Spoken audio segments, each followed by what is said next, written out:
job in the U.S. Air Force was working in bioenvironmental engineering. So what bioenvironmental engineering is in the Air Force is equivalent to that of the OSHA and the EPA, if you're familiar with that. So we were an embedded liaison to make sure that we were tracking all of the aspects and impacts of the military, meaning what is the military doing and how is it impacting the environment, because we were accountable for that. One day I was going through that computer system, which if you want to look it up, it's called an Air Force Form 3952. It is the approval of hazardous materials.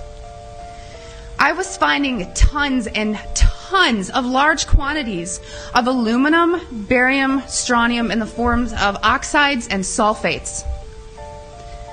So I started asking questions, and at that point, my demonization began. You know, I made my rank. I was decorated. I was a non-commissioned officer of the quarter. I won lots of awards. I had no reason for anyone to attempt to demonize me. So then I get moved over to the other Air Logistics Center. There's only 2 in the Air Force, which is in Warner Robins, Georgia. This kind of carried with me, and I thought, you know what? Should I revisit this? Is it worth it? Did I hit something? Maybe it's need to know. I started finding the same things at Robins Air Force Base. I was now doing some more investigation work. Part of what I did was to use a high volume air sampler to air sample up to, I'd say, a football field in about 10 minutes. I also conducted soil sampling because I thought, you know, if this is real and they are spraying this, it's going to get to the ground. So I conducted air sampling, I conducted soil sampling, and I was getting high levels of these contaminants. When I started asking the question again under a new commander, I never in my life thought I would have somebody look me in the face and tell me, I am questioning you. Is there something wrong with you? You've been looking really depressed lately. You know I can put you under mental evaluation for up to 120 days. Who would take care of your daughter? Because I was divorced at the time. As soon as I heard that, I knew. It validated everything I ever thought. And I thought, I've spent 9 years of my life trying to protect human health, and here we are violating law after law after law. Just sitting here, instead of protecting the people, we are poisoning the people.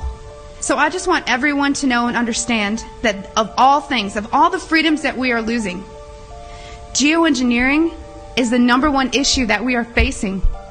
Because you can have guns and money and you can have everything. If you don't have food and water and you are dying of respiratory or neurological illnesses, what does it matter?